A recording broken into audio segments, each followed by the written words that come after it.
আমার মালিক আমার মাবুদের ফাঁকি দেওয়া যায় না। ও বান্দা, অন্ধকার রুমেও যদি ডুব দাও সেখানেও আমার মালিক, সমুদ্রের ভেতরেও যদি যাও সেখানেও আমার মালিক। ওরে তুই যেখানে যাবি সেখানে আমার আল্লাহ। ফাইনা মা তু ফাসাম্মা ওয়াজহুল্লাহ। আমার আল্লাহ রে তুই কই ফাঁকি দিয়া যাবি? ও আমার এলাকার মা বোনেরা, ও যুবক বাবারা, কত আর নামাজ ছাড়বা, কত বেপরদায় চলবা, কত আর গুনার কাছে যাইবারে বাবা।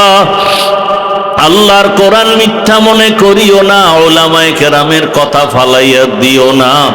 একদিন আমার মাওলার দরবারে হাজির হতেই হবে। আল্লাহর বান্দা গায়বী আওয়াজ পাইয়াও কান্না বন্ধ করে না। স্ত্রী ডাক দিয়ে কয়, স্বামী তুমি শুনছো না তোমার নাম জাহান্নামের খাতায় লেখা, এখন আর তুমি কান্না করে কি লাভ হবে?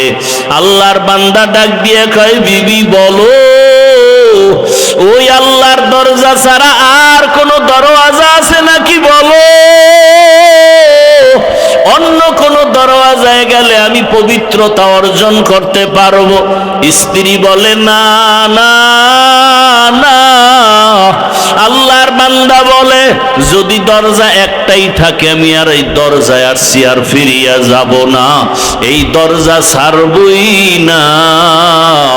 আল্লাহ যদি আমারে ক্ষমা না করে আমি এই দরজা ছাড়ব না, কান্নাও বন্ধ করব না। এমন অঝোর ধারায় কান্না শুরু হয়ে গেল।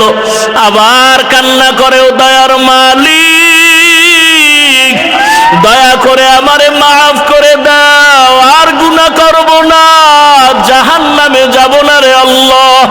সূর্যের গরম সইতে পারি না, বেতের বাড়ি সইতে পারি না, মশার কামড় সইতে পারি না। ওরে গুনাহ নিয়ে কবরে গেলে মাটির চাপ কেমন করে সহ্য করব? কবরে জাহান্নামের আগুনের গরম সহ্য করতে পারবো না রে আল্লাহ, তুমি আমারে মাফ করিয়া দাও। আল্লাহর বান্দা আবার যখন কান্না শুরু করলো, আবার আওয়াজ আসতেছে, আওয়াজ আসতেছে, আবার আওয়াজ আসতেছে, ও বান্দার কান্না করিস না, তোরে মাফ করে দেওয়া হয়েছে, তোর নাম আর জাহান্নামের খাতায় নাই, আর কাঁদিস না, কান্না করিও না। আল্লাহর বান্দা এতক্ষণ কাঁদছে জাহান্নামের ভয়, বান্দা আবার কান্না শুরু করেছে। বিবি বলে, এখন আবার কেন কাঁদো? জাহান্নামে তো নাম নাই। আল্লাহর বান্দা বলে, এতক্ষণ কান্না করেছি জাহান্নামের আযাবের ভয়, আর এখন আমি কাঁদি আমার মালিকের মোহাব্বত আর মায়া বাড়াবার জন্য। কারণ আমি এতক্ষণ কান্না করে বুঝতে পেরেছি আমার মাওলার কাছে কান্না বড় মজা লাগে, আমার মাওলার কাছে চোখের পানির বড় মূল্য, এই জন্য কান্না করতেছি আমি এই মোহাব্বত বাড়াবার জন্য। ও আল্লাহর বান্দারা, 2 ফোঁটা চোখের পানি মাওলার কাছে সারিয়া দোয়া করো, গুনার কথা স্মরণ করো। কোন দিন মরণের ডাক আসবে জানা নাই। আজকে তুমি এখানে বয়ান শুনো, কালকে না জানি হতে পারে তুমি কাল কবরের বাসিন্দা। ওরে আজকে তোমার বন্ধু বান্ধব টেলিফোন করে, আর কত তাড়াতাড়ি আসো। আগামীকালকে বন্ধু টেলিফোন করবে দূরের কথা, মরণের খবর পাইয়া নাম্বারটা মোবাইল থেকে মুছে ফেলবে, তোমার গায়ের জামা কাপড়গুলো কেটে কেটে অন্যেরা রেখে দিবে, 3টা সাদা কাফনের প্যাকেট বানাবে। তোমার মা কান্না করবে, আমার বাবা আর আমাকে মা বলে ডাকবে না। তোমার বাবাই বাজারে গিয়ে বলবে, কাফনের কাপড় দাও। ওরে আবার ইমামের বলবে, ইমাম সাহেব আসেন, জানাজা পড়াইয়া দেন। কেউ যাবে বাঁশবাগানে কবর খননের জন্য, কেউ যাবে ঘরের পেছনে গরম পানি দিয়ে গোসল করাবার পানি রেডি করার জন্য। ওরে আজকে তুমি কত দাম, কত বাহাদুরি দেখাও। ওরে আজরাইল আসিয়া রুহুটা নিয়ে গেলে আর নাই নাই, কই ডানে বন্ধু বামে বন্ধু কেউ নাই। চিরবিদায় গোসল করাইয়া কাফনের প্যাকেট বানাইয়া ওরে মসজিদের খাটিয়া ঘরের উদউনি আস্তাজিব লাকুম, ওরে আমারে রাতে যদি ডাকো আমি হাজির, আমারে যদি তুই জঙ্গলে বসে ডাক দাও আমি হাজির, আমারে যদি সমুদ্রের মধ্যে বসে ডাক দাও আমি হাজির। ওরে বান্দা তুই যদি দিনের বেলা ডাকো আমি হাজির, তুই যদি বান্দা রাতের বেলা ডাকো আমি হাজির। ও বান্দা তুই নামাজে ডাকবি হাজির, নামাজ ছাড়া ডাক দিবি সেখানেও আমি হাজির। ও বান্দা কি চাও? দুই ফোঁটা চোখের পানি ছাড়িয়ে যদি আমি আল্লাহকে ডাকার মতো ডাকতে পারো, আমি আল্লাহ কত বড় বড় বেঈমানেরও ক্ষমা করে দিয়েছি। আমার কাছে কত গোলামরা চাওয়ার মতো চাইছে। এক আল্লাহর বান্দা জীবনভর শুধু গুনাহ গুনাহ গুনাহ গুনাহ গুনাহ করে করে জীবন নষ্ট। জীবনের শেষ যৌবনকাল পার হইয়া বৃদ্ধ হইয়াও শেষ, দুর্বলতাও চলে আসছে। একদিন বান্দা পেরেশান হয়ে গেল, এই হাতে কত মানুষের গলা কাটলাম, কত মায়ের কোল খালি করলাম, কত নারীর ইজ্জত নষ্ট করলাম। এখন আমার উপায় কি? আমার সন্তান আছে, স্ত্রী আছে, আমি যদি এই বদনাম নিয়ে কবরে যাই, মানুষ আমারে ধিক্কার দিবে আর আমার সন্তানের খারাপ বলবে। এই বদনাম থেকে কিভাবে বাঁচার উপায় আছে? বান্দা চিন্তায় পড়ে গেল, শুয়ে শুয়ে চিন্তা করে রাতের আধারে হঠাৎ করে কানে শুনে ফজরের নামাজের আজান। উঠিয়া মসজিদের ইমাম সাহেবের সাথে গিয়া পরামর্শ করে, হুজুর একটু পরামর্শ দেন, আমি জীবনে তো গুনাহ কম করি নাই, মনে চাইছে নামাজ পড়বো না পড়ি নাই, মনে চাইছে দাড়ি রাখবো না রাখি নাই, মনে চাইছে বেপরদায় চলবো চলেছি, মনে চাইছে মদ পান করবো করেছি, মনে যখন বলছে জুয়া খেলবো খেলেছি, মনে চাইছে মানুষ হত্যা করবো করেছি, মনে চাইছে জুলুম করব করেছি, মনে যখনই চাইতো কারো উপরে আক্রমণ করব করেছি। এখন এই বদনাম নিয়ে আমি মরতে চাই না, আমার সন্তানের উপরে এর ক্লেম চলে আসবে, অপবাদ চলে আসবে। এর থেকে বাঁচার উপায় কি? আল্লাহর বান্দা ইমাম সাহেব কয় একমাত্র বাঁচার উপায় হলো তওবা। আল্লাহর কাছে খাঁটি অন্তরে কান্নাওয়ালা তওবা ছাড়া দরজা খুলবে না। আর কেমনে করব? বলে আপনি বাসায় যাইয়া রাতের বেলা না ঘুমাইয়া গভীর রাতে শেষ রাতে উঠিয়া ওযু বানায়া যায় নামাজে আল্লাহর কাছে কাঁদবেন আর আল্লাহর কাছে মাপ চাইবেন আর বলবেন আল্লাহুম্মা আরহামনি বিতরকিল মাআসি ইয়া রাব্বি গফিরলি, ও আল্লাহ তুমি আমারে মাফ করে দাও। ইমাম সাহেবের পরামর্শ নিয়া ওই গুনাহগার জাহান্নামের আসামি বান্দা ওই বুড়া বয়সে ইমামের পরামর্শ নিয়ে রাতে ঘুমায় না।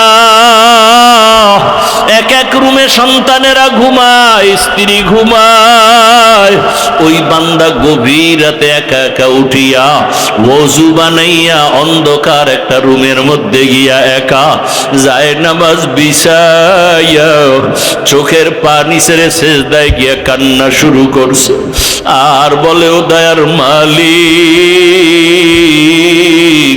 তোমার হারানো গোলাম তোমার দরজায় ফিরে আসছি।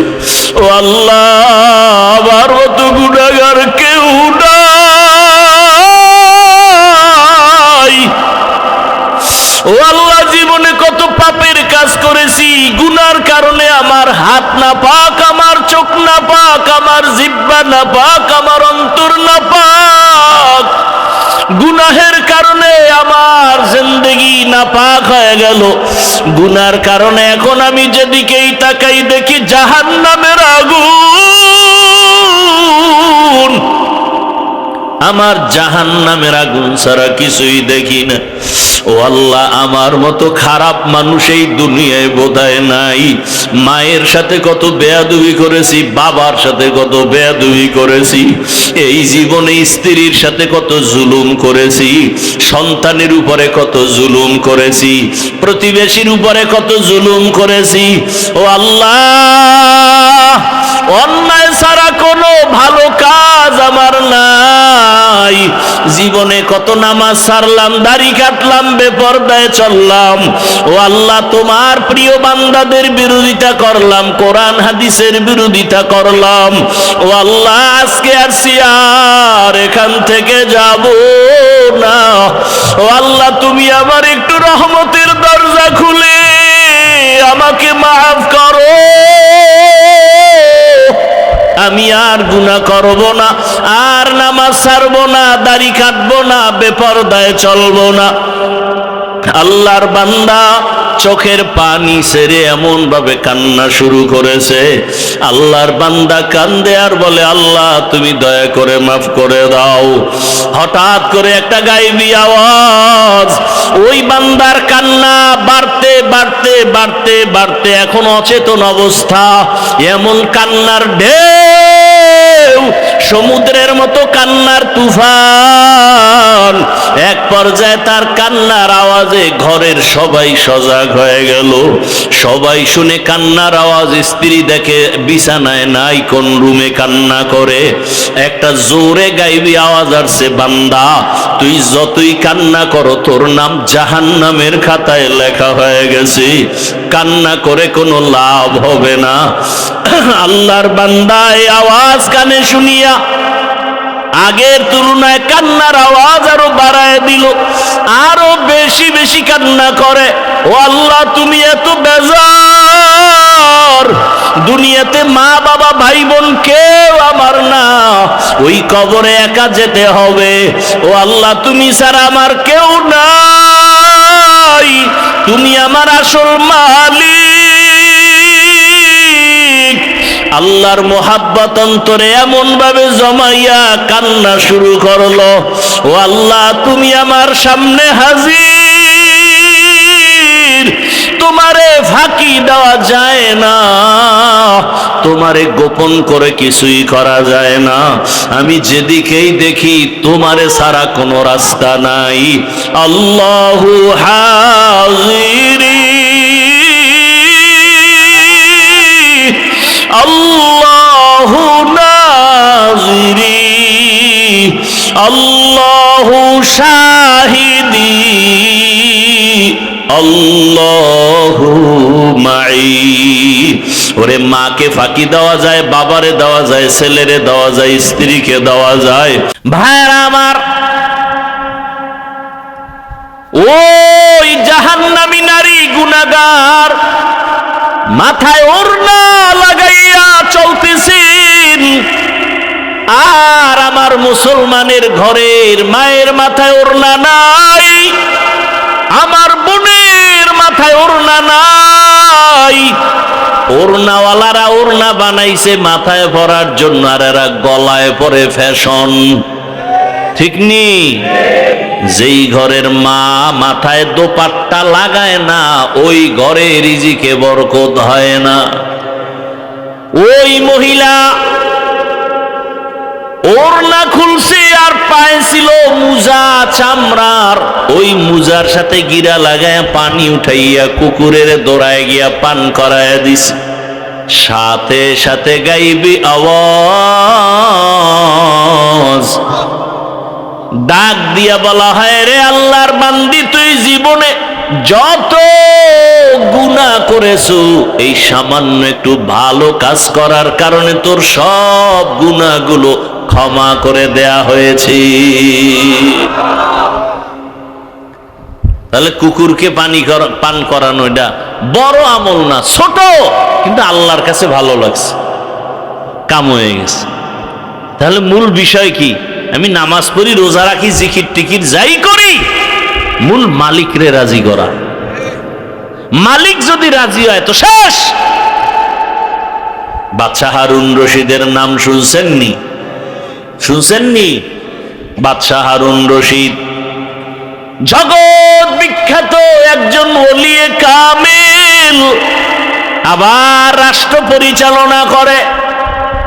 ওজিরে আজম রে নিয়া বাদশা হারুন রশিদ একদিন সফরে রওয়ানা। দিনের বেলা রোদের প্রখর তাপ, হঠাৎ করে নজর করে দেখে রাস্তার কিনারায় এক বৃদ্ধ মানুষ ফলের গাছ রোপণ করতেছে। বাদশা হারুন রশিদ দেখে বলে, ও চাচা বুড়া মিয়া, রোদের প্রখর তাপে আপনি কি করেন? ফলের গাছ মাটিতে রোপণ করি। কি হবে? ফল হবে। কবে হবে? বলে অনেক দিন পরে। আপনার বয়স কত?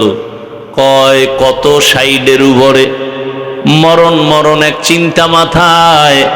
বলে আপনি যে এত কষ্ট করে রোদের প্রচন্ড তাপ সহ্য করে কষ্ট করে যে গাছ রোপণ করতেছেন, এই বৃক্ষের ফল আপনি খেতে পারবেননি। বুড়া বলে অসম্ভব। তাহলে কষ্ট কেন করেন? বুড়ায় ডাক দিয়া কয়, আগে আমার বাপদাদারা গাছ রোপণ করেছে, আমরা ফল খেয়েছি।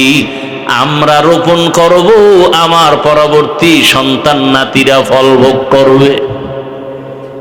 কথাটা খুব খুশির কথা না? বাদশা হারুন রশিদ খুশি হইয়া সাথে সাথে 1000 দিনার তাকে উপহার দিল, পুরস্কার দিল। বুড়া মানুষ তো, যোগ্যতা নাই কিন্তু অভিজ্ঞতা আছে। এই যুবকেরা, শিক্ষিত ভাব দেখাও যারা, শোন, অনেক বেয়াদবের খবর জানি। নিজে শিক্ষিত, বাবা মূর্খ, বাবারে চোখে দেখতে পারে না। দূরে বুড়া মুড়ার কথা কাজে লাগায় লাভ নেই। শিক্ষার যোগ্যতা, অশিক্ষিতদের অভিজ্ঞতা 1000 বার তাদের সামনে স্যারেন্ডার হতে বাধ্য। শিক্ষার যোগ্যতা আর মূর্খ ব্যক্তির অভিজ্ঞতা আসমান জমিন ডিফারেন্স। ইঞ্জিনিয়ার গাড়ি বানায় ভাঙ্গে, বিল্ডিং বানায় ভাঙ্গে, কিন্তু ড্রাইভার হইল চরম মূর্খ। প্যারাডো গাড়ি, জিএমসি গাড়ি খুব দামি রাস্তা দিয়া চলছে, যোগ্যতার আলোকে যোগ্য ব্যক্তি 6টা ডিগ্রি নিয়া চেয়ারে বসে আছে, সিটে বসে আছে, এসির হাওয়া খাচ্ছে। আর পাশের ড্রাইভার কি? রাস্তার মাঝে গাড়ি বন্ধ, স্যার গাড়ি অফ, চাবি দেয় স্টার্ট হলে উঠে না, টাচ করে উঠে না। কি করার? আপনার যোগ্য শিক্ষাগত যোগ্যতা দিয়ে একটু চেষ্টা করেন। ভাই আমার দ্বারা সম্ভব না, আমি এ বিষয়ে কিছু জানি না। তবে সার্টিফিকেট কই? তা আপনি চালান তাও পারেন, তাহলে করার কি? লোকও তো নেই। 3 কিলোমিটার দূরে একটা হসপিটাল আছে গাড়ি ঠিক করার, ওখানেও আমার মতো আর কাঠ মূর্খ বয়ে রয়েছে ডাক্তার। ও খালি একটা টোকা মারবে, জাগাত গাড়ি দৌড়। কি করা যায়? বুদ্ধি দাও। এখন যোগ্য সারে বুদ্ধি চায় কার কাছে? ড্রাইভারের। ড্রাইভার কাছে, স্যার আপনি চালাইতেও পারবেন না কেন? তা স্টার্টিংটা ধৈর্য বয়ে থাকেন। ধৈর্য বইয়া থাইকে কোন দিকে যায় না যায়, শেষে কি আর একটা গাড়ি যদি ওদিক দেয়, তা আইয়া আমার উপরে পড়লে, তুই তো মরলি না, মরলাম আমি না, তুই এহেনে বইয়া পড়ায় যেন তুই মর, তোর বাপ মা আমি খাওয়ামু, আমি পিছন দিয়ে ঠেলি। এইবার ধাক্কাইতে ধাক্কাইতে মোটামুটি 4 মিনিট ধাক্কাইয়া জায়গায় হইয়া পড়ছে, আর পারি না, পুরা হাতির মতো হইয়া রয়েছে। উপায় কি? যোগ্যতা সার্টিফিকেট দিয়ে ধুইয়া 1.5 গ্লাস পানি লইয়া। শিক্ষিত যুবক, তোমার যোগ্যতাকে স্যারেন্ডার করি 1000 বার, যদি বেয়াদব না হও। অভিজ্ঞ মুরব্বীদের সাথে যদি বেয়াদবি না করো, তোমার যোগ্যতাকে 1000 বার স্যারেন্ডার, স্যালিউট। আর যদি যোগ্যতার মাস্তানিতে কোন আলেমের সাথে বেয়াদবি বেয়াদবি করো, শিক্ষকের সাথে বেয়াদবি করো, তোমার কপালে ধিক্কার জানাই, ধিক্কার জানাই। তোমার মতো নিকৃষ্ট মানুষরূপী হায়াওয়ান আর কেউ হতে পারে না। তুমি মানুষই হতে পারো নাই, তুমি মানুষরূপী হায়াওয়ান। আল্লাহ হেদায়াত দান করুন। ভাইরা আমার, তো বাবা মুরব্বী মানুষ, এগো অভিজ্ঞতা কি কথা হয় না। এখন ছেলে শিক্ষা টিক্ষা কইরা নিজে নিজেই বিয়া কইরা ফেলাইবার মূর্খ বাবার কোনো দেখার দরকার নাই, বলারও দরকার নাই। এরকম ঘটনা কম না বেশি? কিন্তু বুড়া বাপ মা ছেলেরে কত কষ্ট করে বড় বানাইছে, এদের মনে দুঃখ আছে না নাই? কামতেস ছেলে বন্ধু আর বান্ধবী লইয়া মাইয়া দেখা মোটামুটি রেডি। মাইয়ার বাবায় কয় তোমার বাড়ি দেখা লাগবে না, আমার মাইয়ারে নিয়ে রাখবা কই, আসেন। এবার ছেলের শ্বশুর বাড়ির থেকে লোকজন আসতেছে, ছেলের বাড়ি দেখ। ঘরে আসিয়া মাকে বলে, মা মেহমান আসবে, খানা রেডি করে নেও। মা বলে, কোন মেহমান আসবে? বলে, জানার দরকার নেই, আমার আপন লোক, বন্ধু বান্ধব। বাবা কষ্ট করে কোন রকম আয়োজন করে ফেললো, সন্তানের হাতে টাকা নাই, খানার আয়োজন। দুপুর বেলা নতুন মেহমান ঘরে আসছি, বাবাকে দেখা করতে নেয় না, বাবা মূর্খ। আপনারা কি মনে করেন এই সমস্ত ঘটনা কি আমাদের দেশে হয় না? কঠিন, বহু বেয়াদব আছে এরকম, মা বাবাকে জিজ্ঞাসা করে না। মূর্খ মা বাবা এই জন্য বলে, দূর মা বাপ মূর্খ। আর ঘরে যাইয়ে কথা কয় শুদ্ধ ভাষায়, আম্মুজান খেয়েছেন? বেয়াদব। মা বাবার সাথে কথা কিভাবে বলতে হবে ইসলাম শিখিয়েছে, আর কোন বিদ্যা শিখায় না। ইসলামের বিদ্যা শিখায়, মদিনার রাসূল শিখায় মা বাবার সাথে কেমন ব্যবহার করতে হবে। পৃথিবীর কোন বিদ্যা শিখায় না। কি শিখায় ইসলাম? বলে মা যেই ভাষা বুঝে গ্রামে ওই ভাষায় কথা কবি, এর নাম আদব। শুদ্ধ করে কবি মা বুঝে না, এটা বেয়াদবি। খেয়েছেন? তোর মায়ে জানে মা খাইছেননি, এটা জানে মায়ের ভাষা গ্রামের। যদি তুমি শুদ্ধ ভাষা হ্যাডম দেখাইতে যাও, এটা চূড়ান্ত বেয়াদবি। পড়ো সূরা বনী ইসরাইলের আয়াত, আকাযা রাব্বুকা আল্লা তা'বুদু ইল্লা ইয়াহু ওয়া বিল ওয়ালিদাইনি ইহসানা। আয়াতের ব্যাখ্যা বড়। বাবারেও সামনে নেয় না, মূর্খ বাবা। মেহমানরা খানা খায় আর একে অন্যের সাথে মুখে কানে কথা কয়, ফিস ফিস কথার আওয়াজ ভেতরে বাবার কানে গিয়া লাগছে। কানে কানে ওরা কি কইছি? কয় বাড়ি তো একেবারে খারাপ না, ছেলের বাড়ি মাইয়া দেওয়া যায়। বৃদ্ধ বাবা শুনিয়া ভেতরে গিয়া বালির চাপা দিয়ে এত চিৎকারের আওয়াজ, বাবা হতভাগার কান্না। বিবি বলে, স্বামী কেন কাঁদো? বাবায় বলে, দুঃখ না খাইয়া কত কষ্ট করে সন্তানের বড় বানিয়েছে, এই সন্তানের মেহমান কারা জানুনি? মা বলে, জানি না। বলে, কোথায় জানি মেয়ে ঠিক করেছি, সেই মেয়ের বাড়ির মেহমান। মাও চোখের পানি ফেলে কান্না করে, ও বাবা। ছেলে আইসা বলে, বাবা কেন কাঁদো? মা কাঁদো কেন?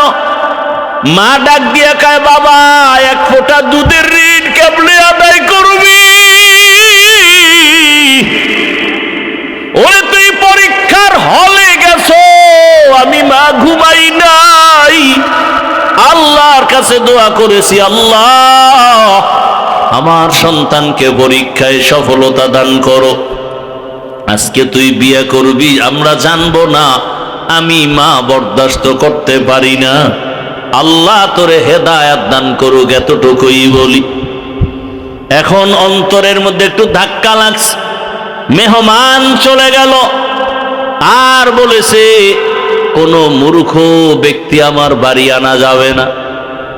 এবার ছেলের অন্তরে মায়ের চোখের পানি দাগ কেটেছে, বাবার চোখের পানির দাগ কেটেছে। বাবায় কয় কি করি বাবা? ছেলে কয় বাবা তোমারে নিয়ে যাইতে পারলে তো একটু ভালো লাগবে। বাবায় কয় যদি নিতে চাও বল, আমিও যেতে চাই, তোর না জানি কোনো বিপদ এসে যায় আমাদের কষ্টের কারণে, আমি যদি তোর সাথে থাকি কোনো বিপদ আসবে না। ছেলে বলে ওদের জানানো যাবে না, ওরা যদি বুড়া মূর্খ দেখে আর বিয়ে দিবে না। বলে আমারে গোপনীয়তা রক্ষা করে নিয়ে যাও। গোপনীয়তা রক্ষা করে বাবার নিয়ে যখন চলে গেল, আগের দিন বিয়ার বাড়ি কত রাত চলে যাইতো, একটা প্রশ্ন করে আটকায় দিছে, আর খাওন নেই, জবাব দিবি নাইলে না খায় মর। বুড়া বাবা আছে সাথে, বরযাত্রী গিয়া হাজির। মেয়ের বাবার পক্ষ থেকে প্রশ্ন দিল খানা সামনে দিয়া, বলে এক একজনে এক একটা খাসি খাইতে হবে আস্তা, এরপরে শেষ হলে মেয়ে বিয়ে দেব, না হয় না। ছেলে কয় এটা কার দ্বারা সম্ভব? একটা খাসি কি একজনের দ্বারা খাওয়া সম্ভব নাকি? তাহলে আমার কপালে বুঝি বিয়া নাই। বুড়া বাবার কাছে গিয়ে কয় বাবা ঠিকই এক বিপদ কান্দে আইছে, কি করি বলো? বাবা একা আমারেও সাথে নিয়ে আইছো, তোর কপাল ভালো, টেনশন করিস না। খাসি খাওয়ার যে প্রশ্ন ছুঁড়া দিছে, তোরে টাইম দিছিনি? কয় দেয় নাই। কয় তাহলে তুই কসম খাইয়া ওয়াদা কর যে খাসি খাইয়া ইমাইয়া নেব। এখন আধা ঘন্টা খাইয়া সব ঘুমায় যা, এরপরে ঘুম থেকে উঠে আবার খাবি, আবার ঘুমাবি, আবার বাথরুমে যাবি। ওর খাসি 1 মাস লাগায় খাবি, ওর বাথরুম ডিরে ভইরা ফেলাবি সবটি। ওই সোরার ঘরের সোরারে শিক্ষা দিবি কত ধানে কত চাল। মুরব্বির মূল্য আছে না নাই? বাদশাহ হারুন রশিদের সামনে বুড়ায় কয় 1000 টাকা পাইয়া কয় মানুষ ফলের গাছ লাগাইয়া 1 বছর পরে ফল খায়, আর আমি নগদ ফল পাইছি 1000 দিনার। বাদশাহ হারুন রশিদ কয় বুড়া এত সুন্দর একটা কথা কইল, আরো 1000 দি। বুড়ায় 2000 পাইয়া কয় মানুষ বছরে গাছ লাগাইয়া ফল পায় একবার, আমি নগদ পাইছি 2 বার। ওজিরে ডাক দিয়া কয় বাদশা চলো, এখানে যদি আর আধা ঘন্টা থাকো বুড়ার যেই বুদ্ধি ফকিন্নি বানায় ছাড়বে তোমার। বুড়ায় বুঝায় দিল ও দুনিয়ার মানুষ, এখান থেকে যেমন হাসির খোরাক পাও আসল খবরটা নিয়ে নাও। আমি বুড়া বাদশাহ হারুন রশিদ থেকে অগণিত হাদিয়া পাওয়ার একমাত্র কারণ, মালিকের সাথে যদি আসল লাইনটা ঠিক হইয়া যায়, মালিক থেকে হাদিয়া পাওয়ার কোনো সময় সীমা থাকে না। বান্দা চাবি আর মালিক দেওয়ার জন্য রেডি। ইয়া ইলাহি মুঝসে মুঝকো দূর করতা কে দেখো, মুঝ মে তুঝকো এক নজর। ইয়া ইলাহি তু মেরা মাবুদ है, या इलाही तू मेरा माशूक है। এরে বান্দা দুনিয়ার উদাহরণটা এবার আল্লাহর সাথে লাগাও। আরে আমার মালিক একমাত্র আমার আল্লাহ। ওই বুড়া বাদশাহ হারুনের সাথে সম্পর্ক করার কারণে চাওয়ার আগেই হাদিয়া পাইল এবং চাহিদার বেশি পাইল। তোমার জীবনে কি প্রয়োজন? গ্রামীণ ব্যাংকে কেন দৌড়াও? সুদের পেছনে কেন দৌড়াও? মানুষের পেছনে কেন দৌড়াও? আল্লাহ তো নিজেই বলেছেন ইন্নাল ইনসানা লিরাব্বিহি লাকানুত, মানুষ বড় নিমক হারাম। ওর পেছনে কেন দৌড়াও? আল্লাহ কয় আমি তো তোরে বারবার ডাকতেছি, বান্দা দরজা খুইলা রাখছি। দুনিয়াওয়ালারা দিব দিব বলে দরজা আটকায় দেয়, লক করে দেয়, আজ না কাল, আজ না কাল, আজ না কাল এভাবে করে। আর আমি আল্লাহ তোর জন্য দরজা খুলে রাখছি, যে কোনো সময় তুই ডাক দিবি, আমি আল্লাহ তোর সামনে দেওয়ার জন্য প্রস্তুত হয়ে আছি।